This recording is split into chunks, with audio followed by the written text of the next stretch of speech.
এই শোনো না গো, আমাদের পুতুল ডায়েরি চ্যানেলটি সাবস্ক্রাইব করে পাশে থাকা বেল আইকনটি বাজিয়ে দিও প্লিজ।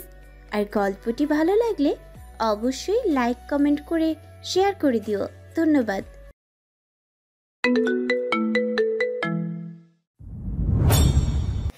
জানি না এই মুহূর্তে কোন শ্রেণীতে রাখবো, সদ্য বিবাহিত, সদ্য ভেঙে ঘুরে যাওয়া প্রেমিকা, নাকি সদ্য বিধবা। চোখের সামনে অন্তর মৃত লাশটা আমি তাকিয়ে তাকিয়ে দেখছি। অন্তর চলে যাওয়াটা ভেতর থেকে আলাদা অনুভূতি আনতে পারিনি। এই তো 2 ঘন্টা আগে দুজন দুজনের হাতে হাত রেখে কথা দিয়েছিলাম সারা জীবন একসাথে চলবো, দুজন দুজনকে আঁকড়ে ধরে বাঁচবো, আমাদের সংসারটা সুন্দর করে সাজাবো। অথচ সেই সংসারটা একদিনও পূর্ণতা দিতে পারলাম না আমরা।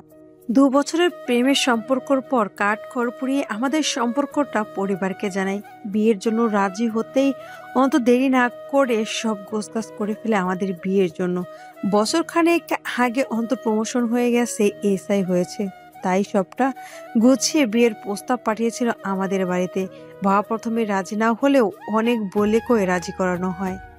আমার বাবা একজন পলিটিশিয়ান, নবীনগর থানার এমপি। আমার জন্য অনেক ভালো ভালো জায়গায় থেকে বিয়ের প্রস্তাব এসেছে, বড় বড় বিজনেসম্যানরা এসেছে। বাবার নজর সেদিকেই ছিল, তাই বাবার সামনে অন্তর মতো একটা সাধারণ ছেলেকে দাঁড় করানো খুব কষ্টসাধ্য হয়েছিল। আজ আমাদের বিয়ে ছিল। আমার খুব ইচ্ছে ছিল বিয়ের দিন শ্বশুর বাড়ি যাওয়ার সময় যে গাড়িতে যাব সেই গাড়িটা অন্তর চালাবে, পাশে আমি বসে থাকবো। ঠিক তাই হলো আমার মন রক্ষার্থে। অন্ত গাড়ি চালাচ্ছিল আর আমি পাশে বসেছিলাম। দুজনে কত শত গল্প করছিলাম, সারাটা পথ হেসে খেলে যাচ্ছিলাম। সাভার থেকে মির্জাপুরের দিকে যাচ্ছিলাম। অন্তরদের বাড়ি মির্জাপুরে। রাত 9টা বাজে। চৌরাস্তা অবধি আসার পর গাড়িটা হঠাৎ আপনা আপনি থেমে গেল। অনেকক্ষণ ধরে স্টার্ট দেওয়ার চেষ্টা করলাম গাড়িটা, কিন্তু লাভ হলো না। গাড়ি কি হলো সেটা দেখার জন্য বেরিয়ে গেল অন্ত। আমি বসেই রইলাম। মোবাইলের ফ্ল্যাশ লাইট অন করে গাড়ির সামনে গিয়ে অন্তর দাঁড়াতেই চোখের সামনে দেখতে পেলাম একটা কালো রঙের ছায়া অন্তরকে ক্রস করে গেল। অন্তর সাথে সাথে মাটিতে লুটিয়ে পড়লো, আর এখন মৃত লাশ হয়ে আমার সামনে শুয়ে আছে। কথাগুলো ভাবতে ভাবতে ডান চোখ দিয়ে এক বিন্দু জলকণা গড়িয়ে পড়ল মধ্যমার। আঙুলের সাহায্যে জলের বিন্দুটা সরাতে গিয়েও কেন জানি মায়ায় পড়ে গেল এই এক ফোঁটা অশ্রুর। তাই এটা আর মস্ত না। গাল বেয়ে জলকণাটা পড়তে পড়তে গালে শুকিয়ে গেল। অন্তর পড়ে যাওয়ার পর মধ্যমা সাথে সাথে গাড়ি থেকে বেরিয়ে আসে। রাস্তার মধ্যে চিৎকার চেঁচামেচি শুরু করে দেয়। কিছুক্ষণের মধ্যে বরযাত্রীর বাকি গাড়িগুলো এসে থামতেই অন্তুর এই হাল দেখে সাথে সাথে নিকটবর্তী হসপিটালে নেওয়া হয়। কিন্তু হসপিটালে নিয়ে কোনো লাভ হয় না। অন্তুর স্পট ডেড হয়। গত 2 ঘন্টা যাবৎ মধ্যমা কাঁদতে কাঁদতে হাঁপিয়ে গেছে, যেন ভেতরের সমস্ত চোখের জল শুকিয়ে গেছে গত 2 ঘন্টা কেঁদে। মধ্যমার বাবা জালাল শেখ আর তার ছেলে সীমান্ত শেখ খবর পেয়ে সাথে সাথে হসপিটালে এসে পৌঁছায়। থানার পুলিশ এসে হসপিটালে জড়ো হয়। থানার ওসি লাশটা দেখে ছিটকে যায়। মনে হলো এরকম মৃত্যুর দৃশ্য সে আগেও দেখেছে। থানার ওসি খুরশেদ রহমান সাথে সাথে রাজারবাগ স্পেশাল ব্রাঞ্চে খবর দিল। বুঝলাম না, আপনি নিজে ইনভেস্টিগেশন না করে এই কেস কোথায় পাঠাচ্ছেন? স্যার, যা করছি ভালোর জন্যই করছি, এটা কোনো স্বাভাবিক মৃত্যু না। দেখুন, আমি কিন্তু আগেই বলে দিচ্ছি, আমার মেয়ের বারণ আছে জামাইয়ের কোনো পোস্টমর্টেম হবে না। মেয়ে চায় না জামাইয়ের মৃত শরীরটা কাটাছেঁড়া হোক। স্যার, আই থিঙ্ক তার কোনো প্রয়োজনও হবে না। আমি এই মাসেই রাজারবাগ থেকে পোস্টিং নিয়ে এখানে এসেছি। ওখানে এরকম কেস পেয়েছিলাম বেশ কয়েকটা। এরকম রহস্যময় মৃত্যু আপনার মেয়ের জামাইয়েরই প্রথম না, এর আগেও আরও হয়েছে। এমনকি কাল সকালেও জানা যাবে আরও কিছু মারা গিয়েছে। জালাল শেখ ধমকে স্বরে বলল, আপনারা পুলিশেরা কি করছেন তাহলে? কেই রাস্কেল, এটা তো অনেক ভয়াবহ পরিস্থিতি। আজ আমার মেয়ের জামাইয়ের মার্ডার হলো, হতে পারে কাল আমার মেয়ে বা ছেলেকে মারলো। সবার ধারণা এটা সিরিয়াল কিলারের কাজ। যত দিন যাচ্ছে কেসটা সলভ করা তত জটিল রূপ নিচ্ছে স্যার। এসিবি ওসি আইডিতে এই তদন্ত চলছে। দেখুন অফিসার, আমি অত কিছু জানি না। আমি খুনিকে হাজির দেখতে চাই, অ্যাট এনি কস্ট। যত টাকা লাগে, পাওয়ার ফোর্স লাগে, দেব আমি, কিন্তু আমার ওই ক্রিমিনালকে চাই।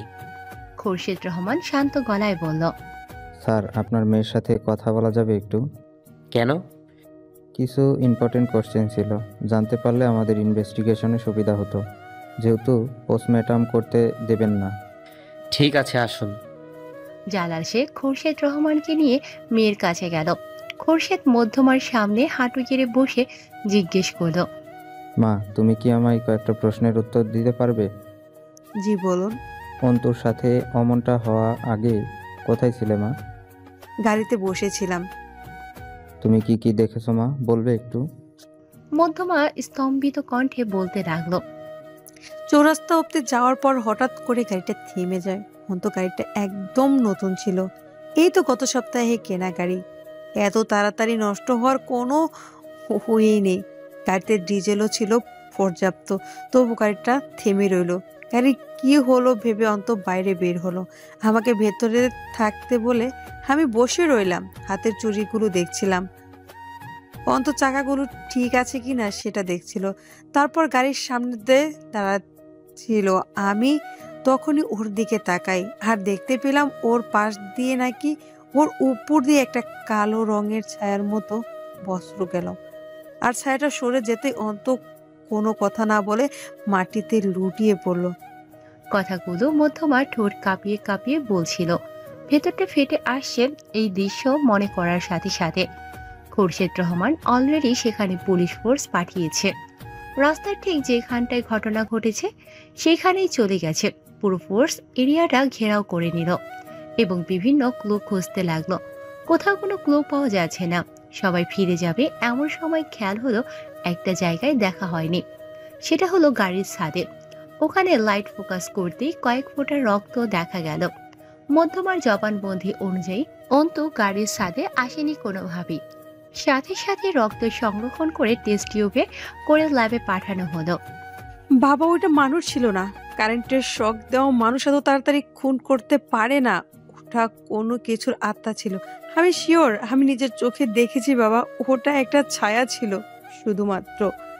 এই ছায়াটার সাথে অন্তরের হয়তো কোনো শত্রুতা ছিল, তাই ওকে মেরে ফেলেছে বাবা। তাহলে আমায় কেন জীবিত রেখেছে? কথাগুলো বলে বলে মধ্যমা কেঁদে যাচ্ছে, কিন্তু যতটা কাছে অন্তুর চলে যাওয়া নিয়ে তার থেকে বেশি কাছে অন্তুর এই মৃত্যুর দৃশ্য মনে করে। মধ্যমা, মা আমার কান্না করে না, আর তুমি না সাহসী মেয়ে। সাহসী মেয়েরা কাঁদে না, তুমি কাঁদলে অন্তুর আত্মা কষ্ট পাবে। কিছুক্ষণের মধ্যে অন্তুর মাও এসে গেল হসপিটালে। অন্তুর বাবা নেই। ছেলের মৃত্যুর সংবাদ শুনে অন্তুর মা বেশ কয়েকবার রাস্তায় সেন্সলেস হয়ে গিয়েছিল। তার উপর উনি হাই ব্লাড প্রেশারের রোগী।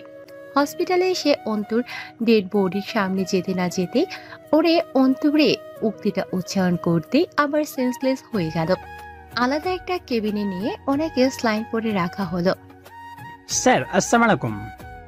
ওয়ালাইকুম আসসালাম। রাসেল এত সকালে কি মনে করে? Sorry sir for disturb you, but I have no way sir. It's okay, সরকারি চাকরিতে কখনো ডিস্টার্ব হতে নেই। বলো তুমি। Yes sir. স্যার, সাভারের নবীনগর থানা থেকে নিউ কেস এসেছে রাতে। নবীনগর থানার এমপি জালাল শেখের একমাত্র মেয়ের জামাই এসআই অন্তর রহমানের মার্ডার হয়েছে। আর তার মৃত্যুর ছাপগুলোতে এসে একই কুলু দেওয়া, গলায় কণ্ঠস্বর বরাবর ছিদ্র, নাক দিয়ে রক্তক্ষরণ, গাড়ির ছাদের উপর ব্লাড পাওয়া গেছে। ল্যাব টেস্টের মাধ্যমে জানা গেছে যে ওটা শূকরের রক্ত। কিন্তু স্যার, ইন্টারেস্টিং ব্যাপার হলো ভিকটিমের স্ত্রী নাকি তার স্বামীর মৃত্যুর দৃশ্য দেখেছে।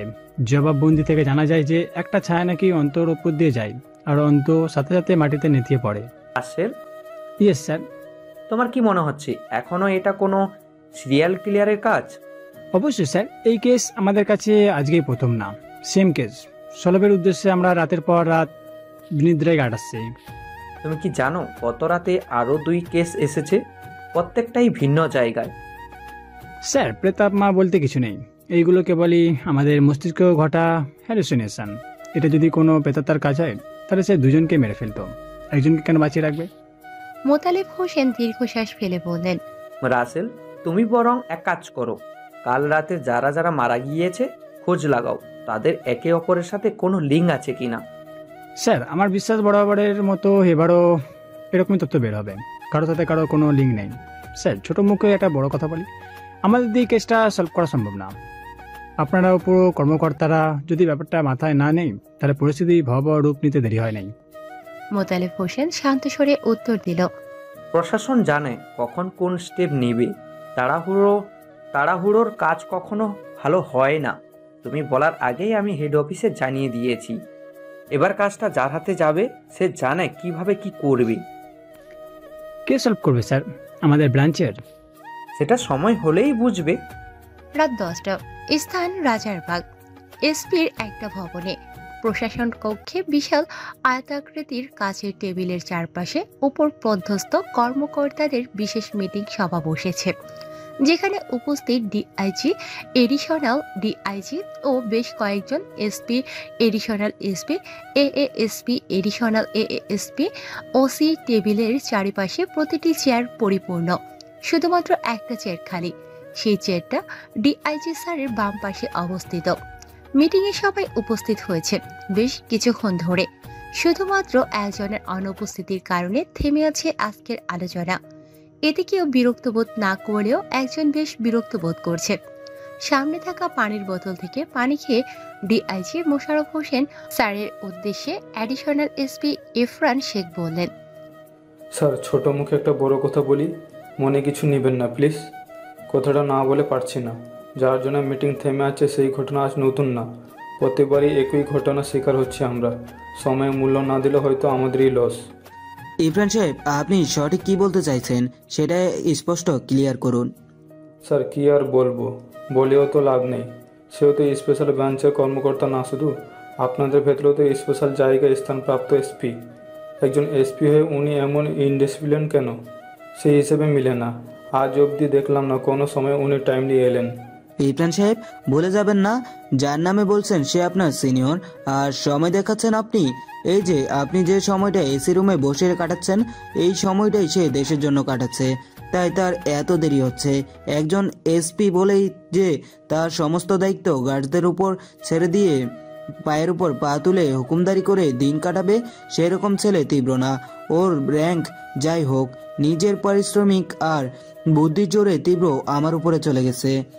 আমি ওর কাজের ফ্রেন্ড, ওর রূপ দেখে না। যদি পারেন ওর পিছনে সমালোচনা না করে ওর মতো হওয়ার চেষ্টা করুন, সেটা সবার জন্যই মঙ্গলকর। ইরফান শেখ মাথা নিচু করে উত্তর দিল, okay sir, and sorry sir. It's okay. Department IG এবং এডিশনাল আইজি থেকে শুরু করে সকল সিনিয়র এই এসপিকে নিয়ে এত মাতামাতি করে, মনে হয় নিজের ছেলেকে নিয়েও এত মাতামাতি করে না। আর শালা তীব্র একটু র্যাঙ্ক উপরে বলে উঠতে বসতে আঙ্গুল দিয়ে দেখিয়ে দেয় সে আমার সিনিয়র অফিসার। সমস্যা নেই, আরও 2 মাস আমিও আসছি আপনার র্যাঙ্কে। মিস্টার সাফন রেজা তীব্র, আমিও দেখব তখন কি বলে আমায় চুপ করান। Additional DIG sir Mosharraf Hossain স্যারের উদ্দেশ্যে বলল, স্যার তীব্র তো বান্দরবান গিয়েছে পরশু, তাই না? ও কি ফিরেছে? বিকেল 5টায় তীব্র ঢাকার মাটিতে পা ফেলেছে। এতক্ষণে চলে আসার কথা, কল দেওয়া হয়েছে বেশ কয়েকবার, রিসিভ করছে না। হয়তো কোনো কাজে ব্যস্ত আছে, নাহলে তীব্রর ভেতর এতটা সাহস হয়নি বিনা কারণে আমার ফোন রিসিভ করবে না। জি স্যার, আমিও এই ব্যাপারে একমত। যদি আমরা প্রত্যেকে তীরের মতো অ্যাক্টিভ হতে পারি, তাহলে দেশে প্রোডাকশন অনেক হারে কমে আসতো। দুঃখজনক হলো হাতের 5 আঙুলের মতো আমাদের ডিপার্টমেন্টও অমিল। আর দুঃখজনক হলো কিছু মানুষ তো তাদের পজিশনের জন্য মাটিতে পায়ে ফেলে না। আর ওদিকে তীব্র বসে বসে হুকুমজারি না করে, জুনিয়রদের উপরে বর্ষা না করে, নিজেই কোমর বেঁধে ময়দানে নামে। আধুনিক যুগের ছেলে ওরা, চিন্তাভাবনা আর কাজের গতি উভয় সমান হারে আধুনিকতায় ভরপুর। বরাবরই ক্যাডেটের ফার্স্ট বয় থেকেছে ও, ওর ট্যালেন্ট লাজবাব। আমি আজ অবধি তীব্রর সাথে থেকে বুঝিনি ও নেক্সট চাল কি হবে। একদম বাবার মতো সাহসী, যদি একটু বেপরোয়া আছে, তবে কাজ দিয়ে সন্তুষ্ট ডিপার্টমেন্ট। তীব্রকে নিয়ে সিনিয়রদের আলোচনায় শুনে ইরফান শেখের গা পিত্তি জ্বলে যাচ্ছে। তীব্রকে কেন এত হিংসে করে উনি ভালো জানেন। একটা নাইট ক্লাবে যেখানে রাত হলেই তরুণ তরুণীরা হ্যাং আউটের জন্য ভিড় জমায়, প্রচুর গান বাজনা হচ্ছে। একপাশে ডান্স স্টেজ, যেখানে নাচানাচি লাফালাফি হচ্ছে। গানের শব্দের কারণে আর কোনো আওয়াজ কানে আসে না। নাইট ক্লাবের ভেতরটা সুবিন্যস্তভাবে সাজানো। এটাকে অবশ্য ক্যাসিনো বলাও চলে। বিভিন্ন ডিলার বিজনেসম্যানেরা ড্রিঙ্কস আর জুয়া খেলা নিয়ে ব্যস্ত। আরেক পাশে ড্রিঙ্কস বার, যেখানে বসে বসে অনেকেই একাকিত্ব যাপন করছে। আবার আরেক পাশে ড্রিঙ্কসের উপর নাচানাচি করছে। আর আরেক পাশে রেস্টুরেন্ট স্টাইলে চেয়ার টেবিল বসানো, যেখানে অনেকে বসে গল্প করছে, ডিনার করছে। এক নামে জায়গাটাকে 5 স্টার নাইট ক্লাব বা 5 স্টার ক্যাসিনো বললে মানাবে। একটা চেয়ারে বসে টেবিলের উপর পায়ে পা তুলে মাথা উপরের দিকে করে সিগারেট টানছে তীব্র। হাতে একটা কোল্ড ড্রিঙ্কসের বোতল। কোনো নেশার দ্রব্য নয়, তীব্র নেশা করার অভ্যেস নেই। তবে এখানে বসে বসে মানুষকে রং তামাশা আর নেশা করতে দেখতে খুব আনন্দ পায়। স্যার 10টার বেজে বাজে, 10টায় আপনার মিটিং ছিল। তীব্র ঠোঁটের ভাঁজে থেকে সিগারেট সরিয়ে ওর বডিগার্ড রিফাতের দিকে ফিরে তাকালো, শান্ত স্বরে প্রশ্ন করলো, মিটিং ছিল তাই না? হ্যাঁ স্যার। কল এসেছে কয়বার? স্যার মোশাররফ সাহেব 3বার কল করেছিল। যেতে তো হবে তাহলে, ইমার্জেন্সি দরকার মেবি। এই এসবির সিনিয়রগুলো না কেমন যেন অবুঝ ধরনের লোক। কতবার বলি রাত করে মিটিং না দিতে, রাতের মিটিং আমার অ্যালার্জি আছে। তুমি বলো রিফাত, রাত করে মিটিং দেওয়ার পর আজ অবধি আমি টাইমলি যেতে পেরেছি? হ্যাঁ স্যার। পারবো না কোনোদিন। রাত হলো এন্টারটেইনের সময়, রাত মানে ব্রেইন বডি বিশ্রামের সময়। স্যার যাও যাক তাহলে। ও হ্যাঁ, চলো উঠি। হাতের সিগারেট ফেলে দিয়ে উঠে দাঁড়ালো। একরাশ বিরক্তি নিয়ে এসবির উদ্দেশ্যে রওনা হলো। মেগামি স্যার। কনফারেন্স রুমের গেটের সামনে দাঁড়িয়ে আছে তীব্র। ডিআইজি স্যার তীব্রকে আসতে বলল। তীব্র আসো। ভেতরে আসতে আসতে তীব্র সবাইকে সালাম দিল। আসসালামু আলাইকুম। উপস্থিত সবাই উত্তর নিল ওয়ালাইকুম আসসালাম। ভিতরে আসতেই তীব্র সোজা ডিআইজি স্যারের পাশের খালি চেয়ারটাতে বসে পড়ল। হাতে একটা ফাইল ছিল, ফাইল থেকে কয়েকটা পেপার বের করতে নিল। মোশাররফ হোসেন তীব্রকে জিজ্ঞেস করল, এত লেট হলো কেন তীব্র?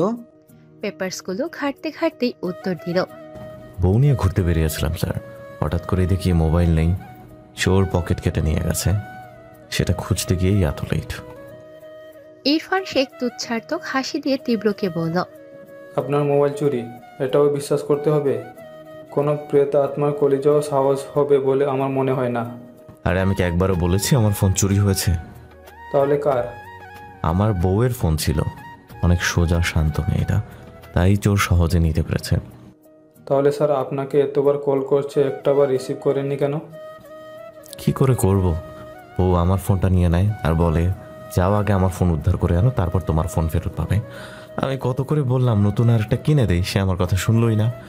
সে আছে তার সিদ্ধান্ত নিয়ে, তার ওই ফোনটাই লাগবে। স্যার মাঝে মাঝে আপনার ফালতু জোক শুনতেও বেশ ভালোই লাগে, খুব মশলা মিশিয়ে বলতে পারেন। তীব্র হেসে উত্তর দিল, আমারও গরম তেলে পানি ছিটকে দিতে বেশ ভালো লাগে, আলাদা মশলার দরকার হয় না। তীব্রর পাশে থেকে ডিআইজি স্যার বলে উঠল, তর্কাতর্কি বন্ধ করে আমরা কাজের কথায় আসি। তীব্র ওনার দিকে ফিরে বলল, কেন স্যার, এগুলো কি কাজের কথা না? তীব্র সিরিয়াস মুডে আসো, তোমার জন্য অপেক্ষা চলছিল এতক্ষণ।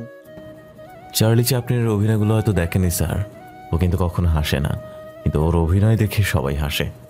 মোশাররফ রহমান গাম্ভীর্যভাবে আবার বলল, তীব্র তুমি কি চাও না দেশটা ডেঞ্জার মুক্ত হোক? জি স্যার বলুন, আমি রেডি। তীব্র ওদিকটার কি খবর? সাংবাদিকরা এখনো পৌঁছায়নি স্যার, পৌঁছালেই খবর শুরু হয়ে যাবে। মোশাররফ রহমান এ ব্যাপারে আর কোনো প্রশ্ন করল না, কারণ তীব্র এখন রাগী মোডে আছে।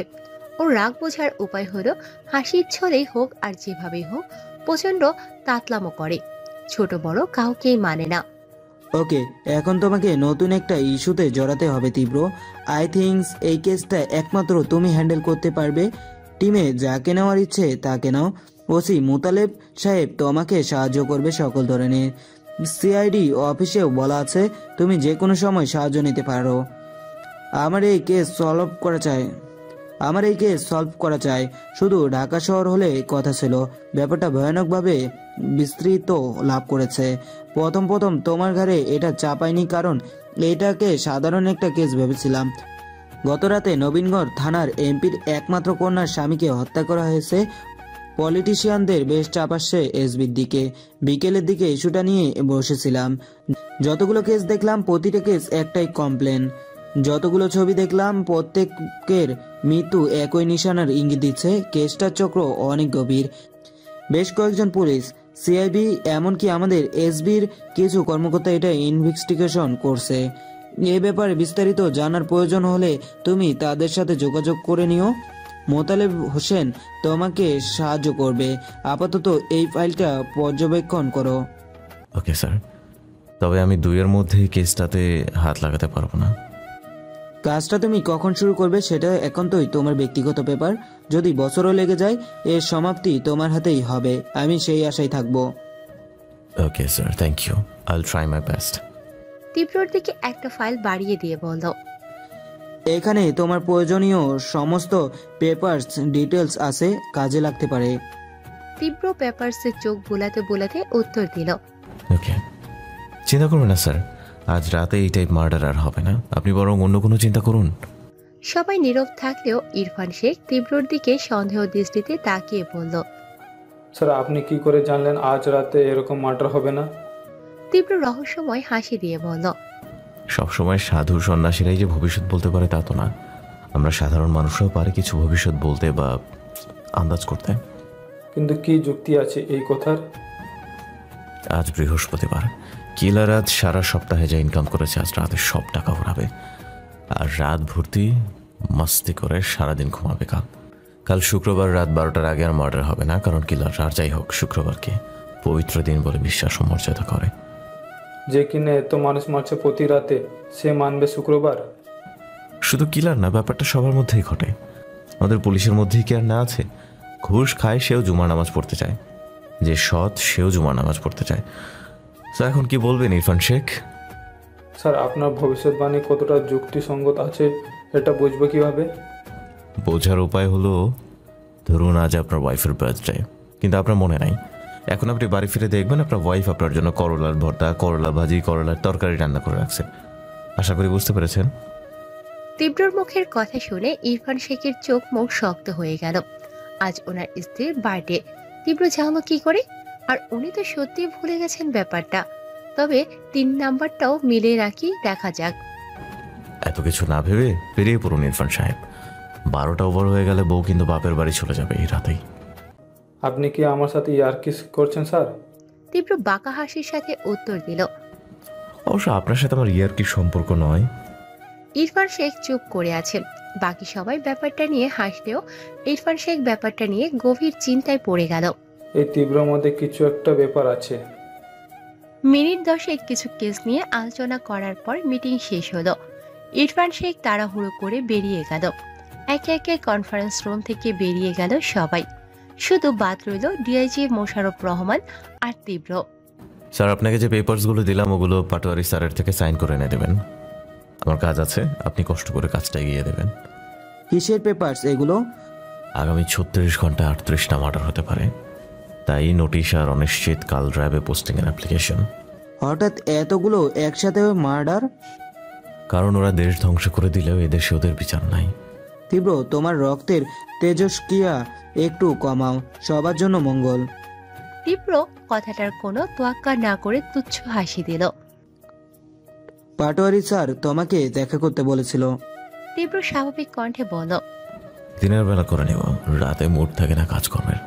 বললে তো বুঝেন না, রাতের বেলা মিটিং আমার খুবই অপছন্দ। মোশাররফ রহমান তীব্রর কথা শুনে হেসে দিল। তীব্র, তুমি কি এখনো রেগে আছো? তুচ্ছাত্মক হাসি দিয়ে তীব্র উত্তর দিল, আপনারা সিনিয়ররা চাবুক মারবেন, আবার জিজ্ঞেস করবেন ব্যথা পেলে। আপনারা সিনিয়ররা চাবুকও মারবেন, আবার জিজ্ঞেসও করবেন ব্যথা পেলে। আমার কথাতে তো লাগলেও ভেবে দেখবেন আপনারা, ডিপার্টমেন্ট সিনিয়ররা আমাদের ব্যবহার করেছেন ছিপ বড়শির মতো। ছিপটা এসবি থেকে ধরে রেখেছেন, আর বড়শি এক এক সময় এক এক জায়গায়, কখনো র্যাবের ব্রাঞ্চে, কখনো সিভিল, আবার কখনো একটা জেলা হতে দিয়ে বলেন সামনে রেখো। আবার এমনও করছেন 2 দিন পর পর দেশের বাইরে পাঠাচ্ছেন, এটা করো ওটা করো, কবে যেন ইরাক ফিলিস্তিনের যুদ্ধেও পাঠায় দেন। আবার ঘুরে ফিরে বসি তুলে এলে এসবি টানেন। হাতের পুতুল বানিয়ে নাচাচ্ছেন, আবার বলছেন রক্তের তেজস্ক্রিয়তা। হাতের পুতুল বানিয়ে নাচাচ্ছেন, আবার বলছেন রক্তের তেজস্ক্রিয়তা কমাতে। লম্বা গরম নিঃশ্বাস ছেড়ে মোশাররফ রহমানের দিকে হালকা ঝুঁকিয়ে দাঁত চেপে বলল, যা হয়েছে আমার সাথে তাতে তেজস্ক্রিয়তা আরো বাড়ানো যে উচিত সেটা আপনারা ভালো করে জানেন স্যার। তীব্রর কথাগুলো মাথার ভেতর এখনো ঘুরছে। ঘড়িতে 11:55। বাড়ির সামনে কলিং বেল দিয়ে দাঁড়িয়ে আছে ইরফান শেখ। তীব্র আর ওর গার্ড রিফাত এসবি থেকে বেরিয়ে পড়ে। রাজারবাগ ছাড়িয়ে যাওয়ার পর গাড়ি বাড়ির পথে যেতে নিলে তীব্র বারণ করে বসে। গাড়িটা অন্যদিকে ঘোরাতে বলে, স্যার কোথায় যাচ্ছি আমরা এখন? খানিকটা কড়া স্বরে তীব্র উত্তর দিল। পাত্রী খুঁজতে। রিফাত প্রশ্ন না করে চুপ করে রইল। তীব্রর মন মেজাজ অটো সিস্টেম, এই ভালো এই খারাপ। তবে ওর রাগগুলো তখনই বোঝা যায় যখন ভালো কথার বাঁকা উত্তর দেয়।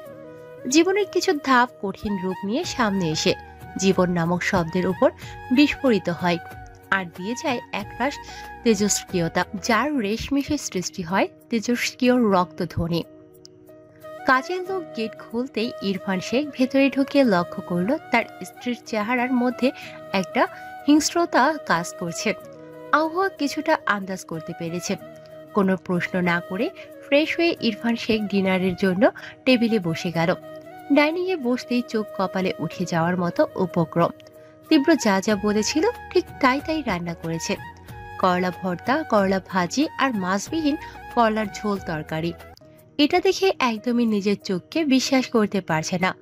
তীব্র হয়তো একটা ব্যাপার বলতে ভুলে গেছে। করলার রেসিপির সাথে ভাতটাও আজকে রেশনের মোটা চাল দিয়ে রান্না করেছে। এই খাবারের দৃশ্য দেখে নিজেকে জেলখানার কয়েদি মনে হচ্ছে। কয়েদিদেরও এর থেকে ভালো খাবার দেওয়া হয় বলে মনে হচ্ছে। কাজের লোকের দিকে তাকিয়ে ইরফান শেখ জিজ্ঞেস করল, আমরা তো কেনা চালের ভাত খাই, তাই না? জি স্যার। তাহলে এই রেশনের চাল কোথায় পেল? ম্যাডাম জোগাড় করছে, আই ন জানি। আজকে বাড়িতে কি কেউ এসেছিল?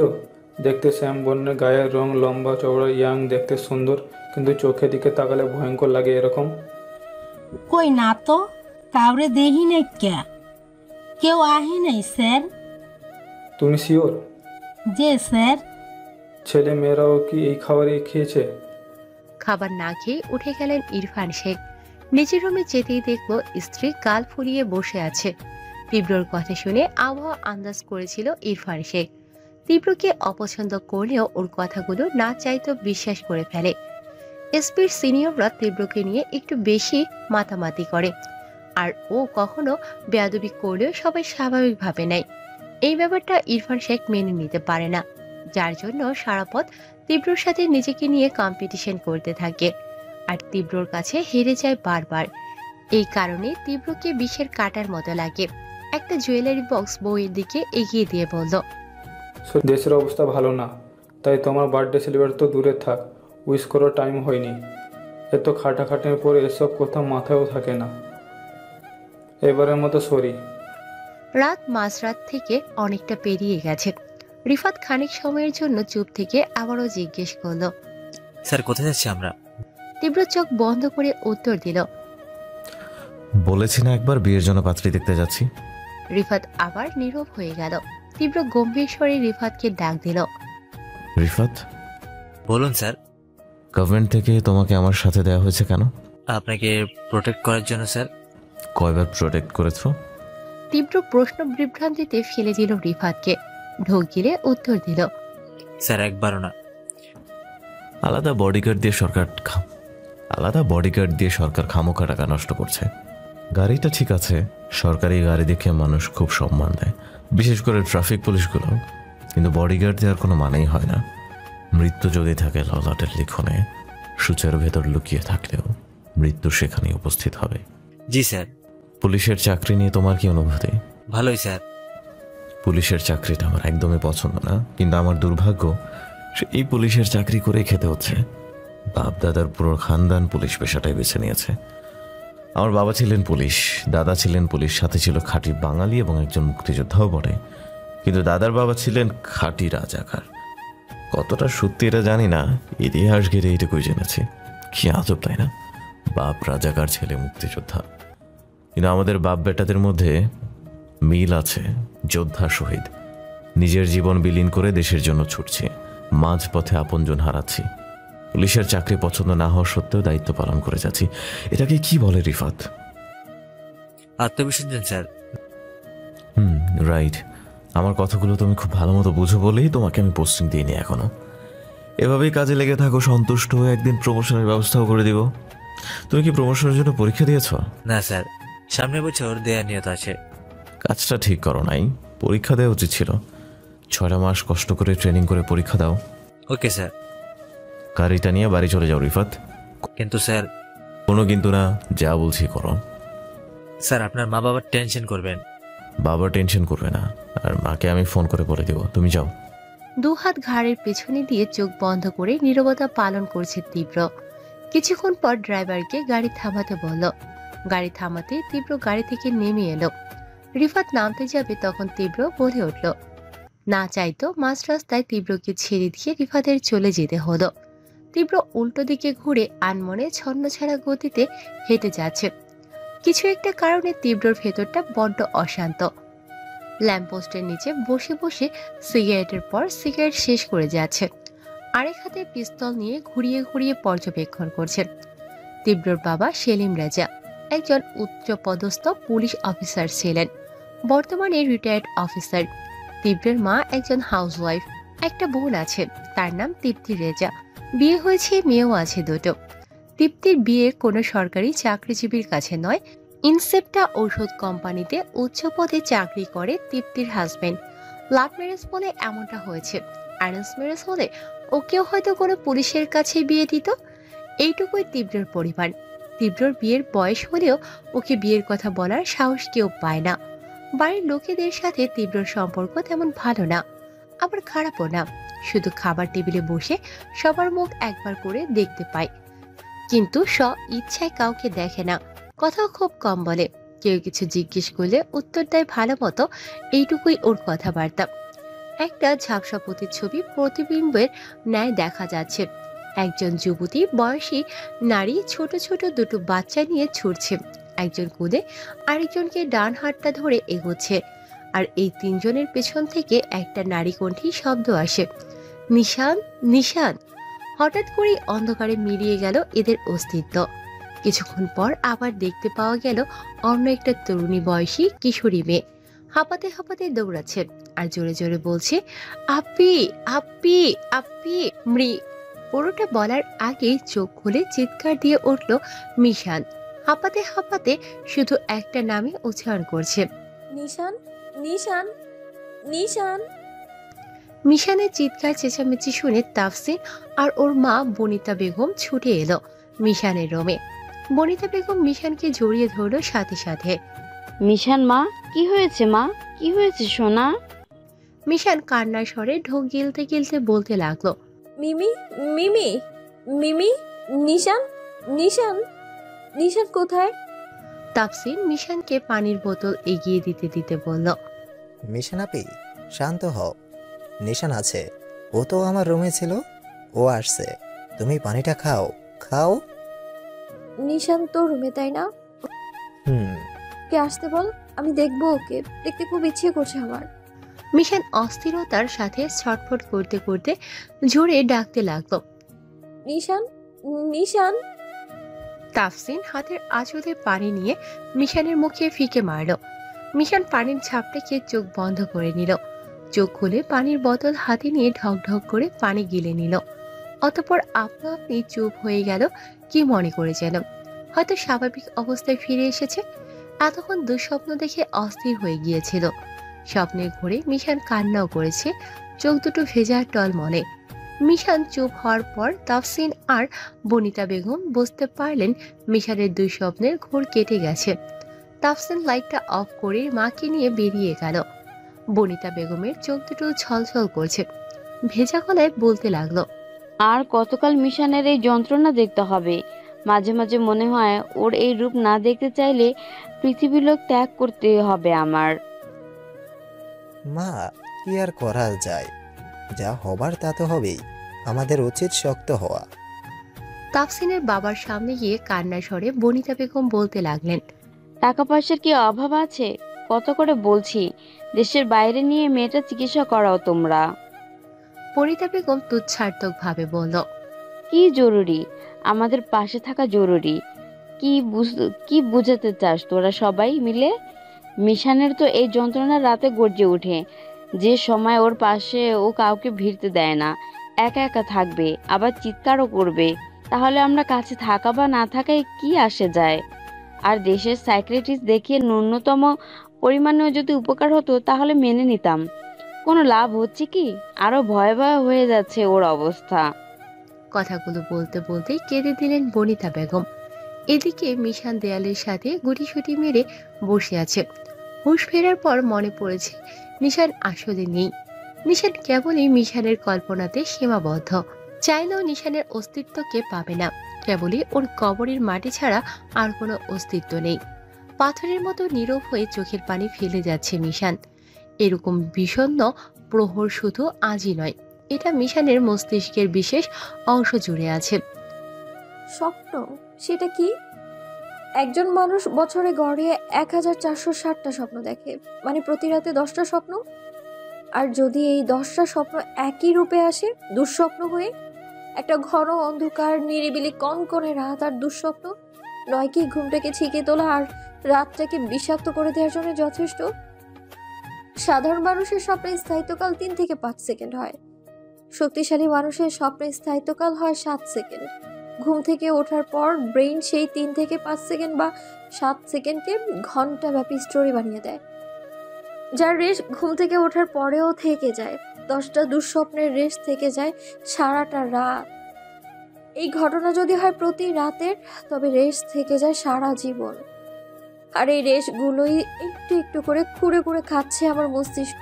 স্বপ্নগুলো কেন আমার পিছু নিয়েছে সেই প্রশ্নের খুঁজে আমি উদ্গ্রীব। কি আছে এই স্বপ্নের আড়ালে?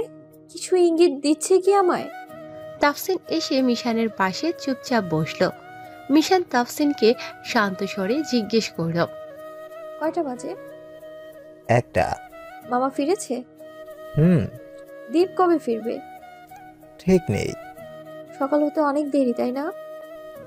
হ্যাঁ। মিশান দীর্ঘশ্বাস ফেলল। বাইরে যাবে আপনি?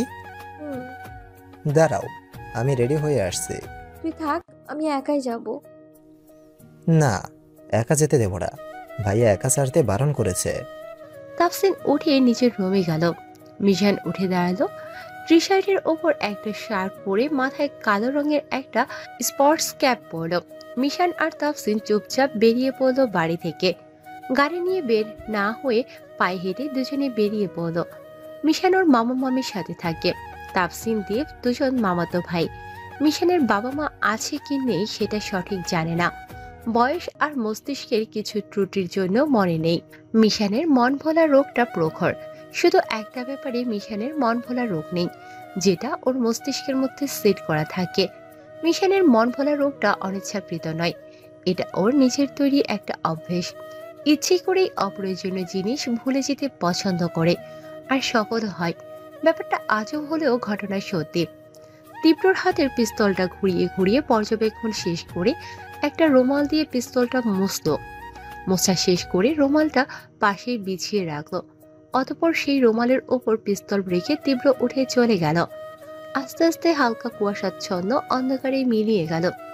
একটা জুসের প্যাকেট হাতে নিয়ে স্ট্রো মুখে দিয়ে জুস চুষে চুষে খাচ্ছে, আর সামনের দিকে হাঁটছে মিশান, পাশে তাফসিন। মিশানের হাঁটার সঙ্গী হয়ে আছে আর কোল্ড ড্রিঙ্কস খাচ্ছে। আপি, পা ব্যথা করছে, চলো কোথাও বসি। কেমন ছেলে তুই, একটুকু পথ হেঁটেই হাঁপিয়ে গেলি। চল ফুটপাতে বসি। চলো। এইদিক ওদিক তাকাতাকি করে একটা ল্যাম্প পোস্টের নিচে বসলো দুজন। বসে বসে কথা বলছে এমন সময় মিশান খেয়াল করলো ওর বাম পাশে একটা রুমালের ওপর পিস্তল। কোনো প্রকার বিরক্ত বোধ না করে, কিছু না ভেবে পিস্তলটা হাতে নিল। মিশান ঘুরিয়ে ঘুরিয়ে দেখে বলে উঠল, বাহ, জোস তো। মিশানের হাতে পিস্তল দেখে তাফসিন খানিকটা হক চুকিয়ে গেল। আপি, পিস্তল কোথায় পেলে? আরে এটা এখানে ছিল। দেখে তো মনে হচ্ছে না এটা খেলনা। খেলনা পিস্তল না, অরিজিনাল গড 19। এত রাতে এটা এখানে কে ফেলে গেল? যেই ফেলুক, প্ল্যানিং এর সাথে ফেলেছে, ভুলে যে ফেলে যায়নি। কি করে বুঝলে? পিস্তলের নিচে থাকা রুমালটা মিশান হাতে তুলে নিয়ে তাফসিনকে দেখালো। দেখ, এই রুমালটা সুন্দর করে বেছানো ছিল এখানে, আর তার উপর পিস্তলটা। এটা একদম নতুন পিস্তল, ইউজ করা হয়নি, তার উপর ফুল লোড করা। তুমি তো এটা খুলে দেখো রে, বুঝলে কি করে ফুল লোড? আরে হাতের অনুমান আছে না একটা। উইদাউট ম্যাগাজিন এটার ওজন হতো 21 আউন্স বা 1.31 pounds, and with loaded 15 magazine 30 ounce বা 1.785 পাউন্ডস। হাতে নেয়ার পর ওজন যা আন্দাজ করতে পারছি, এটার ওজন 1.785 পাউন্ডসে হবে। এতে স্পষ্ট বোঝা যাচ্ছে ফুল লোড করা। জায়গাটা জায়গায় রেখে দাও, আবার ফেসে যাব কোনো ঝামেলায়। এটা রেখে দিলে আরো বেশি ঝামেলাতে পড়বো। আমার আঙুলের ছাপ পাওয়া যাবে, বেখেয়ালে খালি হাতেই ধরে ফেলেছি আমি, পাশে রুমালটা থাকা সত্ত্বেও। এখন কি করবে তাহলে? একটা স্প্রে কিনে আনি, মুছে রেখে চলে যাই। শান্ত হ, কিছু হবে না। এটা সাথে করে নিয়ে যাই, দিনের বেলা থানায় জমা দিয়ে দেব। এটা এখানে এইভাবে রেখে গেলে কার না কার হাতে পড়বে আর ঝামেলা হয়ে যাবে। আমার ভয় লাগছে আপি, কেন জানি মনে হচ্ছে এটা নিয়ে প্রবলেম হবে। কেউ জেনে বুঝে ফাঁসাচ্ছে না তো? মিশন ভেঙচি মেরে বলল, আরে কিছুই হবে না, সবকিছু এত সিরিয়াসলি কেন নিস? স্বাভাবিক হ, কিচ্ছু হবে না। খালি নেগেটিভ চিন্তা মাথা ভর্তি, এই জন্যই তোকে নিয়ে বের হতে ইচ্ছে করে না। দীপ আমার মন মতো আছে, তোর মতো ভীতু না দীপ। বড় ভাইকে দেখে শেখ তুই, গর্ধব কোথাকার। তাফসিন ভয়ে চুপ হয়ে রইল। মিশন এবার শান্ত স্বরে বলল, এটা দিয়ে তো আজ রাতে মার্ডার হবে না, আমার কাছেই থাকবে। আমার কাছে মানে সেফ থাকবে। এটা এখানে রেখে যাব, তারপর উপরওয়ালা না করুক যদি কোনো বাচ্চার হাতে পড়ে যায়, খেলনা ভেবে অকারেন্স করে ফেলবে তখন। দেশের যা অবস্থা, আতঙ্কে থাকে। পুলিশই সাধারণ মানুষের পকেটে গাঁজা ঢুকিয়ে দিয়ে আসামি বানায়, আর সেখানে এটা তো একটা মৃত্যুর যন্ত্র। থানায় নিয়ে গেলেও 101টার জেরা করবে। তো চিন্তা করতে হবে না, এটা আমি বুঝবো। আমি থানায় একাই যাব, জেল দিলেও সমস্যা নেই আমার কোনো। কথার মাঝে মিশনের ফোনে আননোন নাম্বার থেকে কল এলো। রিসিভ করে কানে নিল। হ্যালো। ফোনের ওপাশ থেকে কোনো শব্দ নেই। মিশন পুনরায় বলল, হ্যালো। এবারও কোনো শব্দ এলো না, কোনো শব্দ আসছে না ওপাশ থেকে। কেবলই ওর দল বিক্ষিপ্ত বাতাসে প্রকট আওয়াজ আসে। মিশন অনেকক্ষণ হ্যালো হ্যালো করলো, ওপাশ থেকে কোনো মানুষের অস্তিত্ব অনুভব হলো না। কি শালা, কবর থেকে কল দিয়েছিস নাকি? নেট কম, কথা বোঝা যায় না কেন? বাবা কি নতুন ফোন কিনে দিয়েছে? কল দিয়ে কথা বলছিস না কেন? বকতে বকতেই ওপাশ থেকে কল কেটে গেল। ফোন কান থেকে সরিয়ে পকেটে রাখো। কি সব মানুষ রে এরা! কি হয়েছে আপি? আরে নিজেও বুঝতে পারছি না, প্রতি রাতে এক একটা আননোন নাম্বার থেকে কল আসে, কিন্তু ওপাশের আওয়াজ একই রকম, প্রচন্ড বাতাসের মতো তীব্র প্রকট আওয়াজ কানের পর্দাতে বিঁধে পড়ে আমার।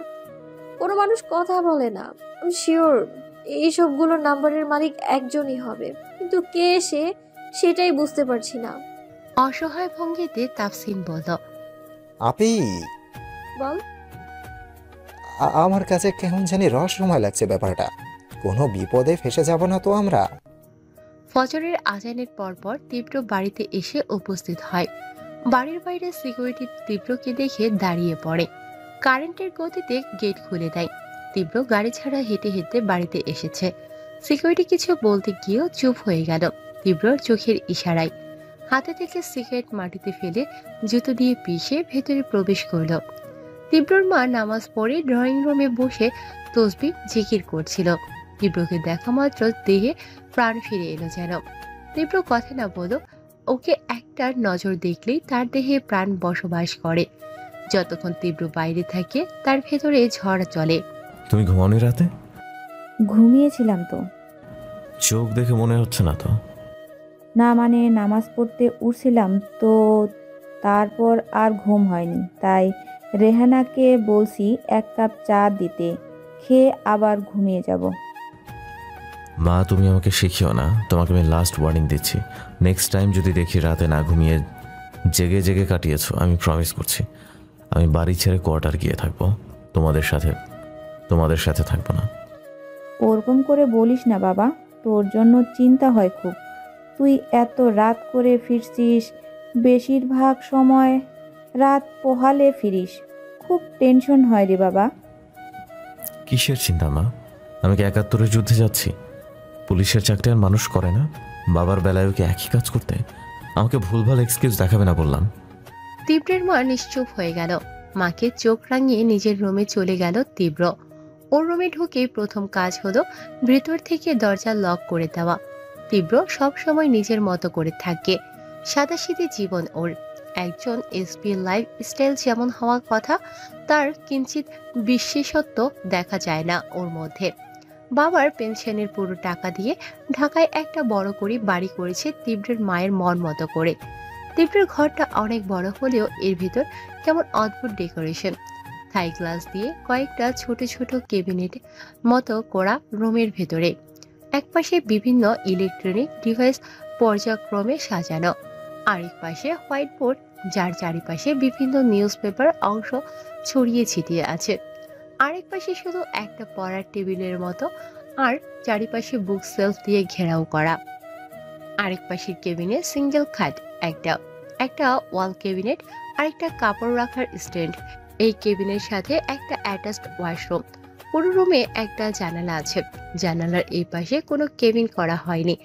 এতগুলো কেবিনের ভিড়ে এই অংশটুকু একটা করিডোরের মতো লাগে। জানালা ঘেঁষে একটা ছোট্ট গোল টি টেবিল আর একটা সোফা।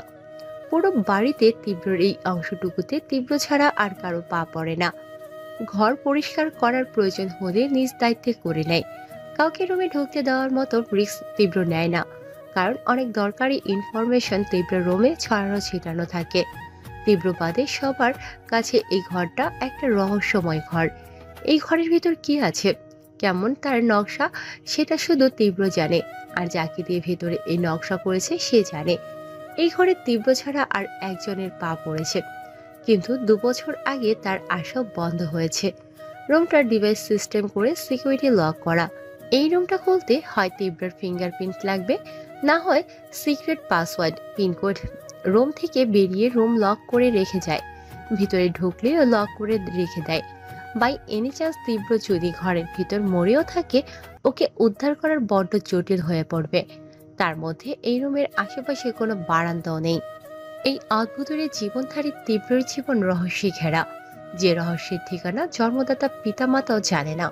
পিতা কিঞ্চিত পরিমাণ জানলেও মাতা কিচ্ছুটি জানে না। তীব্রের ঘুম আসে না, তবুও ঘুমাতে হবে শরীর সুস্থ রাখার জন্য। স্লিপিং পিল খেয়ে কয়েক মিনিটের মধ্যে চোখের পাতা লেগে আসে।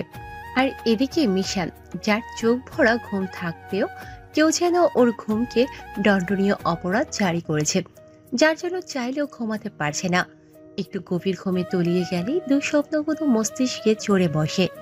মিশানের মামা একজন সেনাবাহিনীর কর্নেল অফিসার, দীপ একজন সিনিয়র রিসার্চ ফার্মাসিস্ট, আর তাফসিন লেখাপড়া করছে, ইন্টার সেকেন্ড ইয়ারে উঠেছে কেবল। আর মিশান খায় দায় ছন্দমতি হয়ে ঘুরে ফিরে, এই ওর জীবন। মামা মামির কাছে তাদের ছেলের থেকেও মিশান প্রিয়, কিন্তু এটা মিশানের পছন্দ নয়। ছোটবেলা থেকে কিছু চাওয়ার আগে মামা মামি সেটা দিয়ে হাজির। এতে মিশান খুশি না হয়ে বিরক্ত বোধ করে। মামা মামির ব্যাপারটা স্বাভাবিকভাবেই নেয়, কারণ মিশানের জীবনের সাথে এমনটাই মানানসই। মিশানের একটা অদ্ভুত ব্যাপার হলো, রুমে এত সুন্দর খাট থাকতে ঘরের এক কোণে একটা ফ্লোরে বেডে শুয়ে বসে দিন কাটে মিশানের। এরকমটাও আগে করতো না, প্রায় গত 1 বছর ধরে এমন করছে। কারণটা হয়তো নিশান মিশানের একমাত্র ছোট বোন। হঠাৎ করে নিশানের মৃত্যুটা মিশান মেনে নিতে পারেনি। নিশান মারা যাবার পর মিশানের মানসিক অবস্থা আরো বিধ্বস্ত হয়ে গেছে। পুরো রুমে নিশানের অস্তিত্ব অনুভব করে, যেদিকে তাকায় শুধু নিশানকে দেখতে পায়। ছোটবেলা থেকে বাবা মা হারিয়ে অর্ধেক সাইকো হয়েছে মিশান, আর নিশান মারা যাবার পর পুরো সাইকো হতে বাদ নেই। এত আঘাত ও নিতে পারছে না, সোজা কথা। নিশান মিশানের একমাত্র কলিজার টুকরা, ওর পুরো পৃথিবী ছিল নিশান। প্রার্থনা জুড়ে শুধু নিশানের মঙ্গল কামনা ছিল। নিশানের জীবন আর 5টা মানুষের মতো স্বাভাবিক ছিল না। ওর রক্তে রেড ব্লাড সেল পর্যায়ক্রমে ক্ষয় হতে থাকে, নতুন করে উৎপাদন হতো না, যার জন্য প্রায় প্রতি মাসেই নিশানকে ব্লাড দিতে হতো। মিশানের ব্লাড গ্রুপ একই ছিল বলে মিশানই বেশিরভাগ সময় ব্লাড দিত। মিশানের প্রার্থনা ছিল, মৃত্যু যদি 2 বোনের একসাথে লেখা থাকে, তবে এর থেকে মঙ্গলকর আর কি হতে পারে। নিজের সর্বোচ্চটা দিয়ে বোনকে বাঁচিয়ে রাখার চেষ্টা করেছে, কিন্তু পারিনি। বেলা শেষে হেরে যায় প্রকৃতির করা কিছু কঠিন যোজন বিয়োজন প্যাটার্নের কাছে। সকাল 10:30টার পর এসবিতে আসতে না আসতেই তীব্রের সামনে এসে দাঁড়ালো ইরফান শেখ। তীব্র চোখ তুলে ইরফান শেখের দিকে তাকিয়ে মুচকি এসে নজর সরিয়ে জিজ্ঞেস করল, অবরোধ করলেন নাকি রাস্তা আটকালেন? যে রাস্তা আটকেছি একটা প্রশ্নের জন্য।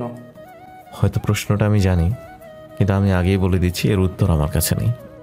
স্যার, আপনি আমাকে একটু বেশি বিব্রত করে ভালোবাসেন আমি জানি, কিন্তু আপনি যতই বলুন আন্দাজি ঢিল ছুঁড়ে একটা আমি বিশ্বাস করতে বাধ্য নয়। সব কিছুর পেছনেই কারণ থাকে। হতে পারে, কিন্তু আমার কোনো কাজের পেছনে আমি কোনো কারণ রাখি না। আমার যখন যা মন চায় তাই বলি, তাই করিও। তাই বলে কাটায় কাটায় মিলে কি করে আপনার বাণী?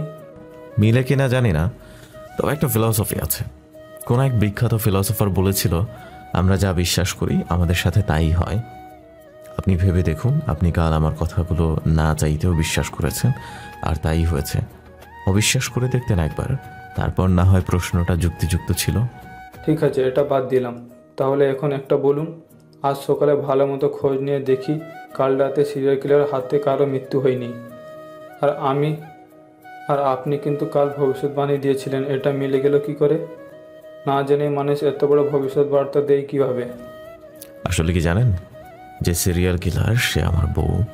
আমি ওকে বলে দিয়েছিলাম কাল রাতে যেন কোনো অঘটনা না ঘটায়, সেই জন্য এত কিছু।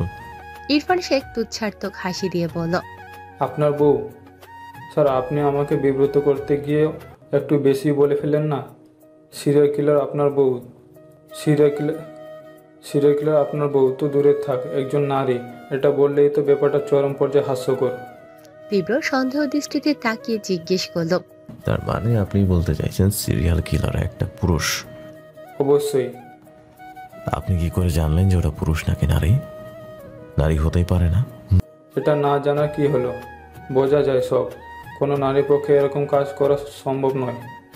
তীব্র রহস্যময় হাসি দিয়ে বলল, এই যে আপনি আপনার যুক্তিটা দিলেন যে থিওরিতে, আমি আমার প্রতিটা যুক্তিতে একই থিওরিতে। ইরফান শেখ ঢোক গিলে চুপ হয়ে গেল। তীব্র ইরফান শেখের একদম কাছে দাঁড়িয়ে খানিকটা মাথা ঝুঁকে বলল, ইরফান শেখ, কোনোভাবে আপনি তো আমার কাজকর্মের ফ্যান হয়ে যাচ্ছে না তো? আবার এসবের কোনো ফায়দা নেই, বুঝলেন? আমার কাছে শিক্ষণীয় কিছু পাবেন না। ইরফান শেখ পাথর হয়ে দাঁড়িয়ে আছে। তীব্রের উপর প্রচুর রাগ হচ্ছে, কিন্তু সিনিয়র অফিসার বলে রাগ চেপে রইল। তীব্র ওনার পাশ কাটিয়ে চলে গেল। মিশান ড্রয়িং রুমে সোফা সেরে ফ্লোরে বসে হাতে একটা বাটিতে মুড়ি নিয়ে খাচ্ছে আর টিভি দেখছে। এমন সময় খবরের কাগজ হাতে নিয়ে চশমা ঠিক করতে করতে তাফসিন মিশানের কাছে দৌড়ে গেল। খানিকটা আতঙ্কিত স্বরে মিশানকে বলতে শুরু করলো, আপি আপি, দেখো কি হয়েছে। বরাবরই ছোটখাটো ব্যাপারে তাফসিনের বড় বড় রিয়াকশন দেওয়ার সমস্যা আছে, যার কারণে তাফসিনের এই আতঙ্কিত চেহারা মিশানের মনে কোনো আলাদা উদ্বিগ্নতা সৃষ্টি করতে পারেনি। অনিচ্ছা থাকা সত্ত্বেও মিশান জিজ্ঞেস করল, কি হয়েছে? দেখো, সেদিন বললাম না তোমায়, ফেসবুকে নিউজ দেখলাম শহরে সিরিয়াল কিলার বেড়েছে। তুমি বললে ভুয়া নিউজ। এই দেখো, এটা পত্রিকায়ও দিয়েছে। আর সিরিয়াল কিলারের মার্ডারের সংখ্যা প্রতি রাতে বেড়েই চলেছে। রাষ্ট্রমন্ত্রী এক আলোচনা সভাতে জানিয়েছেন উনি স্পেশাল ব্রাঞ্চের পুলিশের উপর দায়িত্ব দিয়েছেন। আশা করা যাচ্ছে অতি শীঘ্রই আসামি ধরা পড়বে। বেল পাকলে কাকের কি? আসামি ধরা পড়লেই কি বা না পড়লেই কি, আমাদের তো কিচ্ছু যায় আসে না। যায় আসে না মানে? এই যে রাত বিরাতে আমরা মাঝরাতে বাড়ির বাইরে বের হই গাড়ি সিকিউরিটি ছাড়া, যদি সিরিয়াল কিলার এসে অ্যাটাক করে আমাদের উপর? ঠিক আছে, এখন থেকে আমি একাই বের হব, তোদের কারও যেতে হবে না আমার সাথে। এক কাজ কর, তার আগে আমার বাটিতে মুড়িগুলো শেষ হয়েছে, তুই নিজে গিয়ে আর কটা মুড়ি নিয়ে আয়, আর মিমিকে বল আমার রুমের লকটা খুলে দিতে। না, তার আগে কথা শোনো। কি শুনবো? টিভিতে তো দেখলাম এই নিউজটা, অনবরত প্রতিটা নিউজে বলছে সবাইকে সাবধান হতে, শহর মৃত্যুপুরী হয়েছে, রাত হলেই সিরিয়াল কিলার শহরে অবতরণ করছে, আরো নানান কথা। ওহ, তাহলে শুনেইছো? তাফসিন বাটি হাতে নিয়ে উঠে পড়ল। আর শোন তাফসিন, বলো। আমার মোবাইলটা যেন কোথায় রেখেছি, খুঁজে দেখ তো একটু। কোথায় রেখেছো আর কোথায় খুঁজবো? এত বড় বাড়িতে। আরে বাসায় কাজের লোক আছে না, কি জানি নাম, তাকে বল খুঁজতে। তুমি যে কি মিশানাফি? কথা বাদ দিয়ে যা তো, মোবাইলটা দরকার আমার। তাহলে আমারটা নাও। আরে মুশকিল তো, আমি কি নাম্বার মুখস্থ করে রেখেছি নাকি? কল করব। দীপ ভাইয়া ছাড়া তুমি আর কাকে কল দাও? আমার ফোনে তো ভাইয়ার নাম্বার আছেই। মিশান চোখ বন্ধ করে দাঁত চেপে বলল, তাফসিন, বেশি বোঝা কিন্তু একদমই ভালো না, যেটা বলছি সেটা কর। তাফসিন ভয় পেয়ে চলে গেল সামনের দিকে। কিচেনে মাকে গিয়ে মুড়ির কথা বলে মিশানের মোবাইলের খোঁজে ছোটাছুটি শুরু করলো। তাফসিন স্থান ত্যাগ করার পর মিশান সোফাতে উঠে বসে। সোফার কুশন সরিয়ে মোবাইল বের করলো। মোবাইলটা হাতে নিয়ে মোবাইলের ব্যাক কভার খুলে সেখান থেকে একটা ছোট্ট পাসপোর্ট সাইজের ছবি বের করে গভীর পর্যবেক্ষণের সাথে দেখতে লাগলো। আর কিছু একটা ভাবনায় ডুবে গেল। দুদিন কেটে যেতে তীব্র র্যাপে পোস্টিং কনফার্ম হলো। কনফার্মেশন লেটার হাতে নিয়ে বেরিয়ে যাবে এমন সময় আবার সেই মিটিং।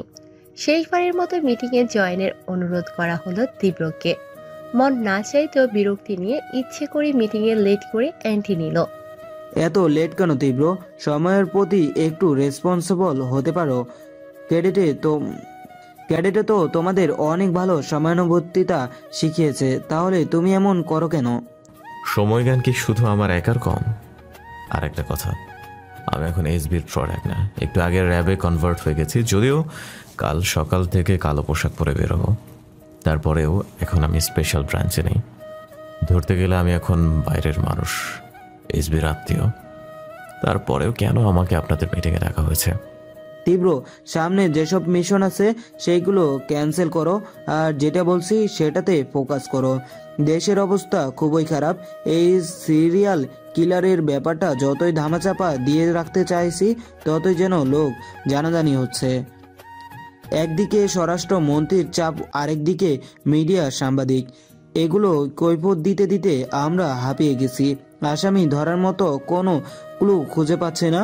আসামি তো দূরে থাক, কেউ কেউ ভাবছে এগুলো পুলিশদের কাজ। এসব আমাকে কেন বলছেন? আমি কি এখন পুলিশ? আমি এখন র্যাব। তীব্র, বোঝার চেষ্টা করছো না কেন? একজন সিনিয়র অফিসার হয়ে রিকোয়েস্ট করছি তোমায়, তারপরেও তুমি আসো তোমার তালে। বেয়াদবি কি করেছি স্যার? প্লিজ স্যার, অন্তত এই বেয়াদবির কারণে আমাকে সাসপেন্ড করে দেওয়া, please sir, please please. Mosharraf Hossain ব্যর্থতার নিঃশ্বাস ছেড়ে মাথা নিচু করে চুপ করে রইল। তীব্রকে কখনোই কোনো কিছু বোঝানো যায় না, ও নিজে যেটা ঠিক করবে সেটাই। স্যার, আমি এক কথার মানুষ। একবার যখন বলেছি যে আমি চেষ্টা করবো ক্রিমিনালকে ধরতে না পারলেও শনাক্ত করার, তারপরেও কেন এত tension? Tibro, it is an emergency, why you can't understand? News দেখো না, কতটা ভয়ানক অবস্থা দেশের। মানুষ আতঙ্কিত। অন্ধকার নামার সাথে সাথে শহর ঘুমিয়ে যাচ্ছে, মানুষ ঘরবন্দি হচ্ছে, প্রয়োজন হলেও বের হতে পারছে না প্রাণের ভয়ে। সুয়ার্স না, এখন আমি কি করতে পারি? আমি তো ম্যাজিশিয়ান না। ডিপার্টমেন্টে আরো পুলিশ আছে, হাজার হাজার পুলিশ আছে, তাদের বলুন। আমি কেন? আমার কি এগুলো কাজ? একজন পুলিশ সুপারের কাজ হলো নেতৃত্ব দেয়া, কিন্তু সেখানে আমি কি করছি? যাকে খাঁটি বাংলায় বলে কামলা দেয়া। পুলিশ ডিপার্টমেন্টে আমি একাই একজন পাওয়ারফুল পুলিশ। সবার প্রাণের ভয় থাকতে পারে, আমার পারে না? হ্যাঁ, আমার ব্লাড গ্রুপ কি অন্য কোনোভাবে মনুষ্য প্রজাতি থেকে আলাদা, নাকি আমি অমর? আমার অন্য একটা মিশন আছে, আমার কাছে এটার থেকে সেটা বেশি ইম্পর্টেন্ট। সো আমি যাচ্ছি আমার পথে। তীব্র উঠে দাঁড়াতেই Mohammad Mazharul Islam additional DIG sir বলে উঠলেন, তীব্র, তুমি কি চাও না দেশটা ডেঞ্জার মুক্ত হোক? তুমি সব ধরনের কেস সামলিয়ে আসছ। প্রাইমারি স্কুলের ম্যাথের মতো সহজ তোমার কাছে কেস সলভ করা। কোনো কেস তোমার হাতে দিলে তুমি সাদরে গ্রহণ করো। তাহলে তুমি কেন এই কেসটা নিতে চাচ্ছ না? ইনডাইরেক্টলি কেন না করছো? তুমি সিনিয়রদেরকে অ্যাভয়েড করো, অবাধ্য হও। জুনিয়ররা কি শিখবে তোমার কাছ থেকে? তুমি যখন আমাদের লেভেলে আসবে তখন তোমার সাথেও কি এমন হবে না? আমি কোনোদিন চেষ্টাও করবো না আপনাদের লেভেলে যাওয়ার জন্য। প্রয়োজনে আরও নিচের লেভেলে যাওয়ার চেষ্টা করব। তুমি তো এসবি হতেও চাওনি, হওনি এসবি। এমনকি পুলিশের চাকরিও করতে চাও না, করতে হচ্ছে না চাকরি। এসব কৈফিয়ত দিতে হবে না, তুমি শুধু এইটুকু বলো, তুমি কেন কেসটা পরোক্ষভাবে এড়িয়ে যাচ্ছ? আমরা কি যার যার মতো অন্য কিছু ভেবে নেব? তীব্র কোনো উত্তর না দিয়ে রাগী নিঃশ্বাস ছাড়ল। পুনরায় আবার চায় টেনে বসলো তীব্র। বোতল থেকে পানি খেয়ে কিছুক্ষণ ভেবে চিন্তে উত্তর দিল, ঠিক আছে, আমি কেসটা সলভ করব, কিন্তু শর্ত আছে আমার। যদি আপনারা রাজি থাকেন তো আমি আছি, না হলে নাই।